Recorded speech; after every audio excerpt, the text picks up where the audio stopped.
સિહોર મઢડા ગ્રામ પંચાયત ભવનના બાંધકામના મોટા વિવાદ સાથે કાયદાકીય પ્રક્રિયા વચ્ચે કામ શરૂ કરવા બાબતે સરપંચ દ્વારા તંત્રને રજૂઆત કરવામાં આવી।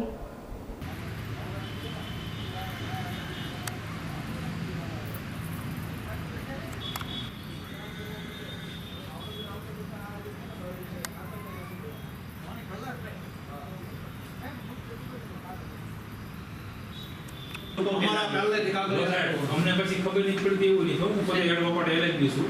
મારી વાત ખાલી જસ્ટ બરોબર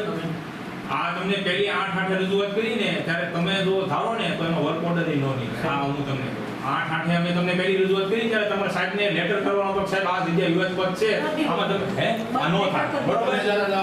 સરને ફોન કરી દીધો ને સાહેબ આ જગ્યામાં આવી મેટર છે આનો વર્ક ઓર્ડર તમે સોલ્યુશન બનાવવા તમને ત્યાંને 8 તમે લખ્યું બરાબર મારા ટેબલે આવીને અમે તાત્કાલિક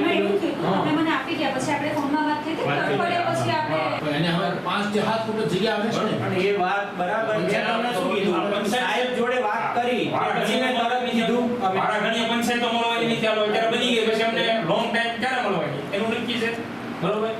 એટલે બેચારે 2-5 વર્ષ આગી જાય ઈ કોણ હે પણ બની ગયા પછી એનો યુઝ નો થાય તો ઈ હું કામ અત્યારે તમારી તમે જે રજૂઆત હતી એની સામે અમે સાહેબે કીધું એ પ્રમાણે સૂચના આપી કે નહીં એજન્સીને તેમ કહી દીધું બંધ કરો તમારી સામે તો ફોન કર્યો કહી દીધું તો સાહેબે કીધું એટલે અમારે મેં તમને પહેલા દિવસથી એક જ વસ્તુ કહું છું ઉપરથી અમને કીધું છે જિલ્લામાં સાહેબના બેને તરત રિસ્પોન્સ આ બેનો રિસ્પોન્સ મને ખૂબ સરસ મળ્યો બેન અમારી જ કચેરીના છે બરોબર પછી અમે ગયા ત્યાં જિલ્લામાં જિલ્લા વિકાસ અધિકારી પાસે અમે લેટર લઈને ગયા એટલે એના પીએ એવું કીધું કે આ મેટર અહીં અમારે લગી પકડવાની જ ન હોય મંત્રી સાહેબને જેથી ફોન કર્યો કે આ મેટર ત્યાં ગ્રામ પંચાયતની છે ગ્રામ પંચાયતમાં અમારે લગી તમારે પકડવાની જ ન હોય બરોબર એટલે સાહેબે લેટર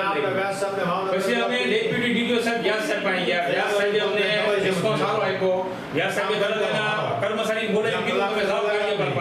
કાર્યપાલ પાસે લઈ ગયા એજી સરોયા સાહેબે વાત સાંભળી લીધી અમને બે જણાને કીધું કે જાઓ જે સાહેબને ઈશારો કર્યો અને આખી મેટર સમજાઈ ગઈ બરોબર એટલે અમારું કામ ત્યાં ઠપ થઈ ગયું સાહેબે કોઈ રિસ્પોન્સ સાંભળો આટલું થયું આના પછી શું થયું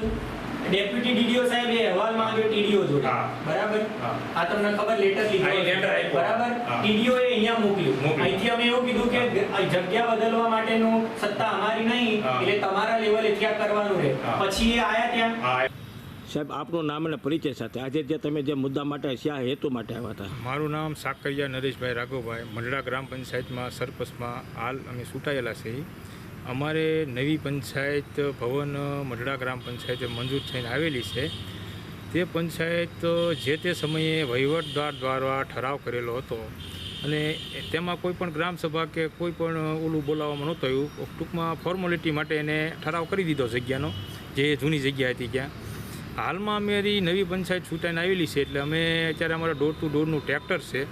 પછી હાલમાં અમારે વૃક્ષારોપણનો કાર્યક્રમ થાય પાણીના ટેન્ક આવશે પછી ભવિષ્યમાં ઝેટકો મશીન પણ આવે ગટર સાફ કરવાના।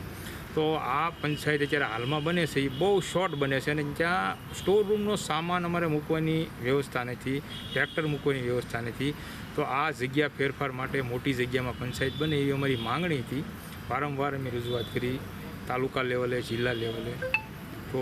અમારી પ્રોસેસ હાલે છે એટલે અમે સાહેબને આજે પૂછવા આવ્યા હતા કે સાહેબ એજન્સીએ કામ ચાલુ કર્યું છે અને જગ્યા ફેરફાર કરવા માટેની કાયદેસરની કાર્યવાહી હાલે છે